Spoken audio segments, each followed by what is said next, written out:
Today I'm gonna do my practice number 4, human thought reflection about a document that say why grade and age equivalent score should not be used. This is my opinion because when I was reading that report that say why grade and age equivalent score should not be used, it's really opened my eyes to show in how confusing and misleading this score can be for parents. At first, they sound simple. When someone says a 13 years old read like a 10 years old, it seems like an easy way to understand progress. But as the article explained, that's not what it really means. The score only show that on one specific test, the child got a result similar to what is an average to 10 years old my score. It does not mean that the child think, learn, and act like a younger child. It also doesn't describe their true ability, their true understanding, or the emotional growth. One part that really stood out of me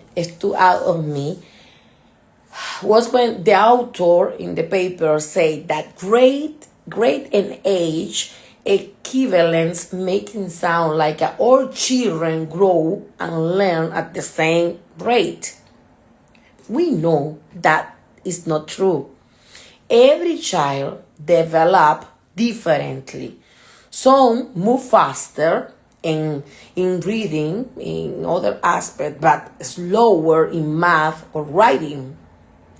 This score also don't consider important things like what the child has been taught, their background, or how they were feeling that specific day.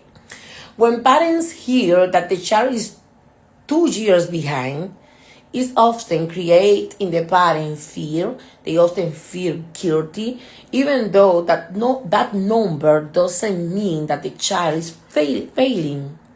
Just mean that grade in one area, their score is below the average range.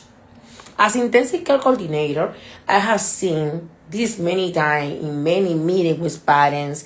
They come to the school meeting, they already are worried, anxious about what the teacher or the evaluation gonna say, and they hear that technical words like below average, age equivalent, and I see the parent that often they are panic. I see with them that they already are discouraged. They already blame themselves. And in that moment is when I slow down and explain things in plain language. I tell to those parents, this score doesn't define your child. Those numbers doesn't define your child. It just show where they may need a little help. I remind to those parents, I remind them that numbers are just tools, no labels. Those tools and their child still have many strengths that test doesn't measure the strengths that their child have.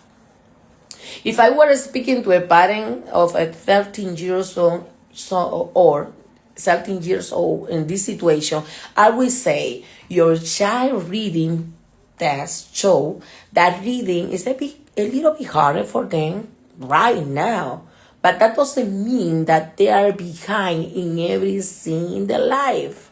It just shows where we can focus for more support for your child.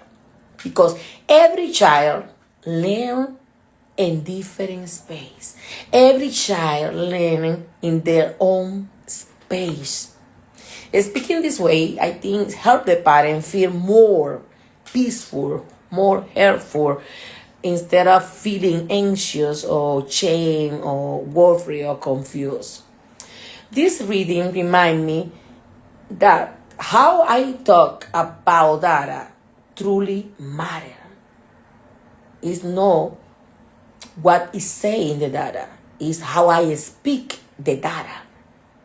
And when we spend resource with care to the parent, with empathy, we help family understand and feel supported. In my part, working with family, I will keep this in mind in my work, in future practice, in future meetings, to always be sure that every number, every score, and every report is shared with honesty, compassion, and with respect to the parent. That is my reflection. Thank you so much. Bye bye.